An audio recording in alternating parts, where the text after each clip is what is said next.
We're going to look at quite a cool, funky strumming pattern, a nice rhythm for ukulele, which should sound something like this. Now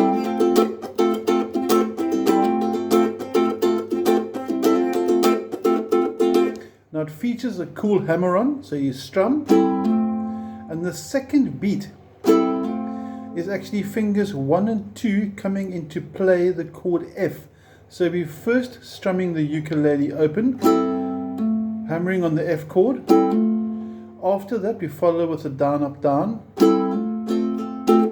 Then you mute the ukulele. Now part of the trick with the mute is to get the pinky to mute the strings. You can see my pinky going flat against the strings like that. And at the same time, from a top view, I'd like us to observe fingers 1 and 2 relaxing.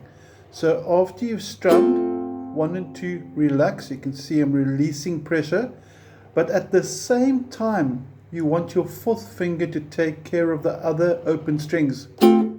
Like that. So your ukulele's dead quiet after the strum. So if you put that together with that hammer on, you get something like this, which sounds really, really cool. Now the second part, which is going to go,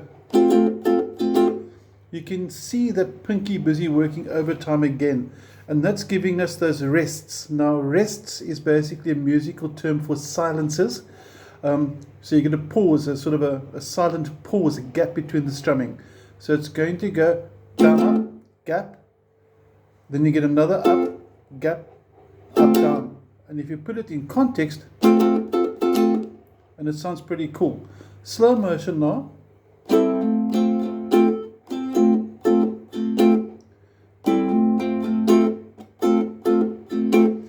And if you want to repeat it, what sounds pretty cool is you add on an extra down, up, which you can hear there's no chord happening. It's a muted rhythm. And that will bring us back to the beginning. So if you add that extra down, up, muted, and you play the rhythm a few times in succession, you're going to have this. I'm going to count to 4, so you can play along with me if you want to. 2, 3, 4.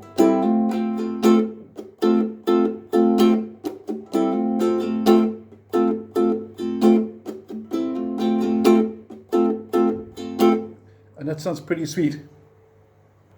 We're going to take what we just learned now and apply it to a new way of playing G. Now that looks like G normally, that's a typical sort of standard G. But we're going to change G to look and sound like this. So we're playing a bar chord on your ukulele, which sounds really, really nice. It's a really worthwhile technique to master. And we're starting with finger 1. You can see my thumb is behind the neck. So my first finger is nice and flat, just an all-around view.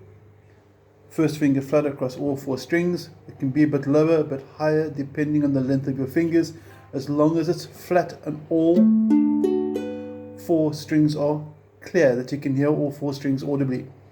Now our new voicing or way to play G means the middle finger number 2 on the 2nd string, and then your ring finger, finger number 3, goes to the 4th fret of the 4th string. This is also G. Now you can take that same approach we just did with it, that hammer on, and put it to this shape and you get this. Same concept. And the cool thing with this, because there are no open strings, you don't need to worry about pinkies taking care of the open strings for silencing. All you do is simply just relax pressure. So maybe from this angle you can see the pressure there. You can see my hand busy twitching. Clear, mute, clear, mute. So this technique works really, really well as well. And then on those other occasions where you get F sharps and you get G sharps, you can actually take this bar chord, and because there are no open strings, you can move them. That's F sharp, G flat. That's G sharp, A flat. Another way of playing A. So once you've mastered this bar chord, you're going to open up a whole new world of different chords you can apply to your ukulele as well, with this really cool rhythm. Hope you enjoy this. It's just a quick little study on the rhythm side of the whole thing. And if you've got any questions on it, drop me a WhatsApp. Keen to hear from you.